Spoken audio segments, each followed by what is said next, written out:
Today, my topic is the MRI change, image change in myoma before and after HIFU. And I'm Hsin-Hong from Chang'an Memorial Hospital. So it's a typical story that before and after HIFU, we arrange MRI. Before, we can check the signal of the MRI, whether it's hyper-intense or hypo. So this case is a hypo-intense. We know that it's an easy case.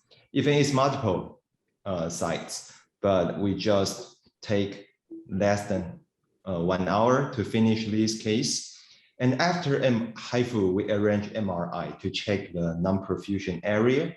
So we can check the successful rate, the non-perfusion area from the preoperative T1 contrast and the post-operative T1 contrast. We just check the size shrinkage, and we can know how success we have.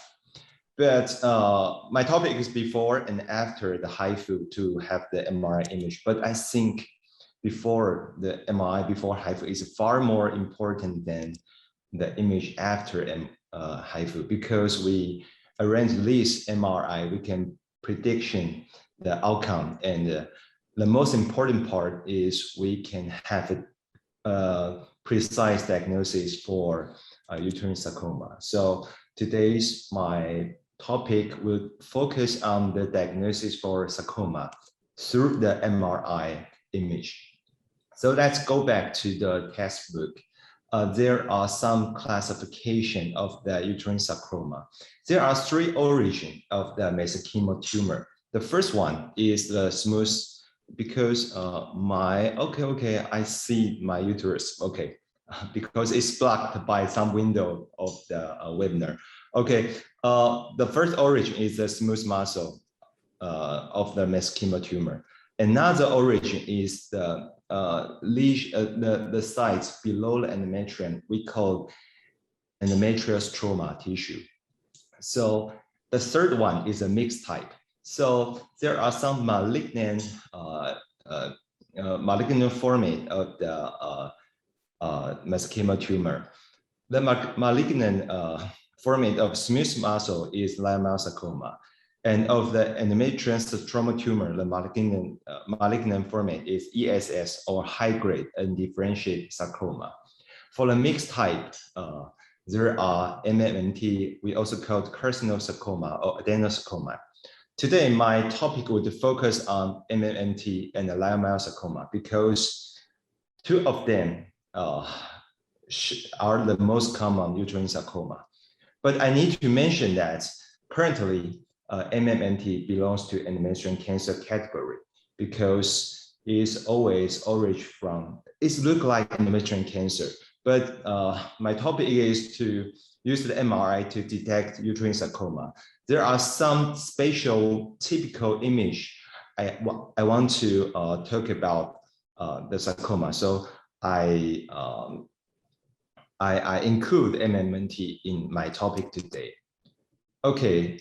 But the instance of uterine sarcoma is quite low.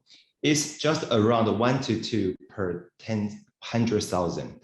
But you know the prognosis is so poor. So the overall 5-year overall survival of carcinosarcoma or leiomyosarcoma are both of them are less than 70%. And even in stage 1 tumor, stage 1 cancer, the MMT is just 50%, and the stage 1, the 5-year-old overall survival rate is just around 80%. So we need to detect it before the surgery. Okay, my first topic is carcinosarcoma. It's the most common uterine sarcoma in all classification. It's around 50% of uterine sarcoma. The symptom of the MMT is just like endometrial adenocarcinoma. So the typical symptom is PMB and abdominal distension. Okay, so, but I need to mention that it currently belongs to endometrial cancer category. Today, I just talked about its image. Okay, so the image typical image of the carcinosarcoma is so like endometrial cancer, and it's usually a big, bulky tumor, polypoid mass in endometrial cancer. And sometimes when we find it, it's usually filled all the cavity and often is prolapsed through the endocervical canal to the vagina. And from the MRI image, we can check the evidence of invasion. And in the T2 image, we always find the sarcoma is heterogenic. And in the T1, the most important is we use T1 contrast image and to have evidence of invasion. And the most important part is, remember, just arrange endometrial survey, have a resectoscope and have a biopsy, and you can find the carcinosarcoma. So for MMT, it's not hard to diagnose it before HIFU because we will arrange MRI, right? And it's a T2 image. T2 image, we can find the heterogenic mass. And it's a T1 contrast here. We find that there is some evidence of invasion. And there are part of the tumor have central necrosis, but it's fine. You don't need to be an expert to diagnose it. Oh, it's MMT. You don't need to do that because you find it's in the endometrial cavity. So just arrange an endometrial survey and take a biopsy, and you will detect this lesion. So I think MMT is maybe it's hard to diagnose it from the image, but easy to diagnose it from endometrial biopsy. So I think it's fine. But our enemy is definitely the leiomyosarcoma because it's the second most common uterine sarcoma, account for 40% of uterine sarcoma. And the symptom is hard to detect because the symptom just similar with benign uterine myoma. So the typical symptom is bleeding, pelvic mass, and the pain. The timing to have a leiomyosarcoma is usually in the early 50s of the woman. Also, we can check the image. The image is so variable, but typically we can detect the heterogenic mass in a T2 image. And in this T2 image, we will find central necrosis. And the most important is, if it's a typical image, it looks like the cloud blow in the wind. So we can check some image of leiomyosarcoma and whether they have this typical image later. And in a T1 contrast image, just look like an MMT, we can solve that central necrosis and have some evidence of invasion. And there are some weighted image like DWI and ADC. We can have the image of high celerity in a in certain parts. Okay, so it's the first typical image. Left side is a T2 MRI, T2 weighted MRI. You can see the hyper-intense lesion here just look like the cloud blow in the wind, okay, in a weather map. So remember this typical image, and maybe next time you can diagnose this by yourself according to the MRI. And this transverse view is a similar, the cloud blow in the wind. Okay, it's a T1. T1 non-contrast have not some rich information for us, but for the T1 contrast image, we can solve the central necrosis. And in the lateral part is a tumor invasion to the normal tissue, and we can find hypercellularity evidence.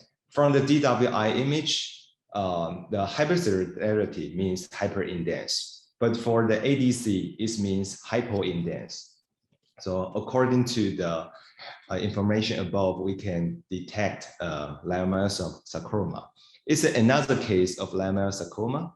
Okay, we also saw the typical image is a cloud blow in the wind. And in the T1 contrast image, we can solve the central necrosis. and some peripheral tissue with hypercellularity. Okay, a typical image we can detect, we can know it's leiomyosarcoma or uterine sarcoma because it's a late sarcoma. But in the process, they're forming the sarcoma in the early stage is really hard to detect. So we go back to a clinical pathway. So when there is a patient come to visit you, and you have a baseline ultrasound, and you have this image. It's a big bucket tumor in the uterus, in the myometrium, and there are some evidence of central necrosis, and the image is quite heterogeneous. Even if it's just grayscale ultrasound, you will gut suspect, this could be a sarcoma. So you will arrange MRI, right? But the problem is, how about the early sarcoma? When in the beginning, the foreign sarcoma is really hard to detect. So in this timing, would you arrange MRI? I think it's the nightmare for every gynecologist if you want to do the HIFU and you really want to avoid this condition. Okay, so I want to ask every audience, there are 6 pictures. Which one is a leiomyosarcoma? If you just have the grayscale ultrasound, and it's a test, so let's check it one by one, okay? Is bucket tumor heterogeneous, central necrosis? Okay, this one, we also have these pictures, and this one is okay. I think everyone could suspect malignant transformation in the above 3 image, right? But how about the below 3 image? Okay, this one is, maybe there is some central necrosis here, but it's quite, well circumstanced tumor. Okay, it's a round tumor without central necrosis, and it's quite homogeneous. This one also. How about that? Which one is leiomyosarcoma? Leiomyosarcoma. Okay, sorry. All of them are leiomyosarcoma. So I want to share a picture, a drawing picture that we have some idea to make diagnosis of leiomyosarcoma. In the process, the foreign leiomyosarcoma definitely is from a single cell, and it's got a mutation and change to a cancer, right? But in this time, it's just share the same picture with benign uterine tumor.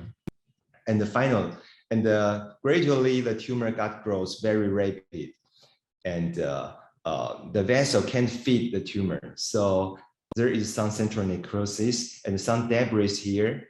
So all of this feature comes to have this typical image of MRI, is a cloud blowing the wind.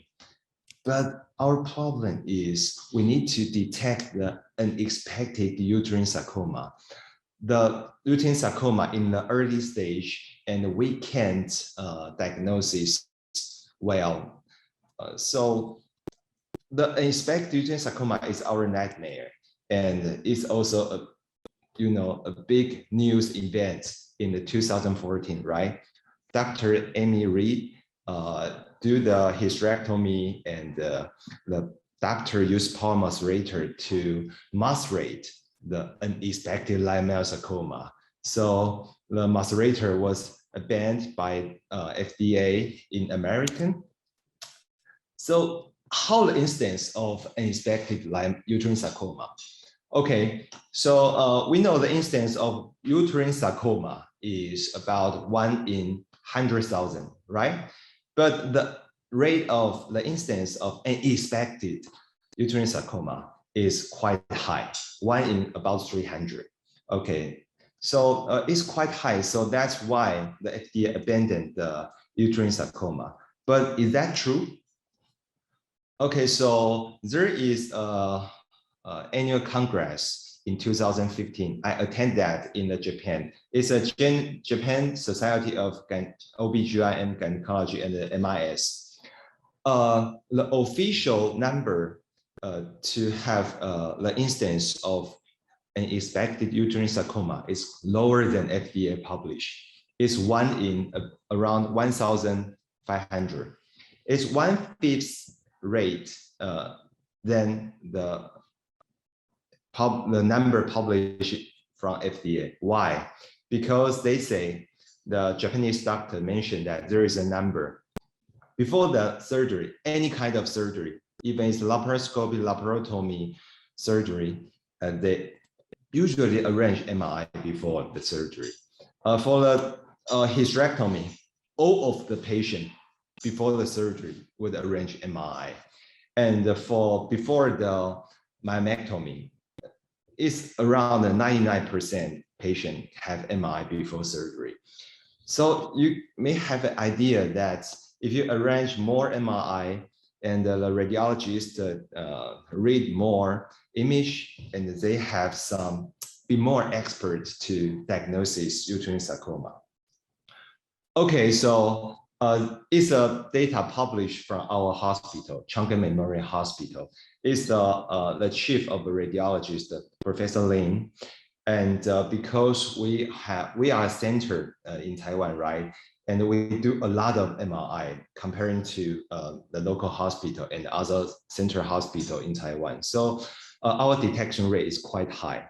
And the most important is MRI have a very good NPV. NPV means that if the test say it's not cancer, it's really not cancer. So MRI is so important before the any surgery and to detect leiomyosarcoma and rule the leiomyosarcoma or uterine sarcoma out. Okay, so we go back to this 6th picture. So our nightmare is the picture in the below 3, that because all of them are early sarcoma. So how to detect that? In my opinion, early sarcoma is firstly suspected by what? It's not by image, it's not by, because you won't arrange MRI in every case, right? So I think it's suspected by suspicious symptoms. Okay, so I need to announce that there are some typical suspicious symptoms we can recheck that. The first one, rapid tumor growth. My experience is if the tumor got double size within 3 to 6 months, we need to doubt it. I doubt it's leiomyosarcoma. Even if it's small, you can follow this case with close ultrasound follow-up, right? Or you just arrange MRI, persuade the patient to have self-pay MRI because I highly suspect it's MRI. You just explain that. So it's a first sign of suspicious symptom. The second one is because sometimes we arrange laparoscopic surgery. We arrange surgery and we have some premedication, right? The most common is GNRH agonist. The tumor gut growth even with GNRH agonist. That timing we need to suspect is leiomyosarcoma or uterine sarcoma. The third objective factor is tumor growth even after menopause. In my clinic, usually I check the FSH because in the age of 50 to 55, it's hard to explain the bleeding because sometimes it's perimenopausal bleeding or sometimes it's postmenopausal bleeding. So usually I check FSH. If FSH is quite high and if tumor gut growth, I would suspect is leiomyosarcoma. And because I'm also a HIFU doctor, so most important, another important thing is after HIFU, you need to recheck the image. You check the volume reduction rate, and also you need to check whether the tumor gut grows again. After HIFU, if you have very good non-perfusion area, but the tumor got growth again, you need to suspect it's a leiomyosarcoma, even it's after HIFU. But I think it's also very important a sign to you know that it's a suspicious symptom. In this timing, you need to arrange MRI, even if the ultrasound, grayscale ultrasound is still very like benign uterine tumor. Okay, so my clinic survey for HIFU and my the take-home image of this topic is that we need to check in the clinic. We need to arrange grayscale ultrasound and to check a blood draw to have some certain marker. But another important issue is you need to ask the symptom, the subjective from the patient, whether there is some suspicious symptom. If that, you need to arrange MRI because the MRI have very high NPV. You need to rule the sarcoma out. And because if the condition is that in your hospital, your radiologist can't read MRI very good, please consult another MRI specialist. And if there is some bucket tumor in the endometrial cavity, please arrange resectoscope and have some biopsy. And if you do HIFU, after the HIFU, please close follow up the image and to detect whether it's grow up even after HIFU. So thank you everyone. That's my talk. Thank you.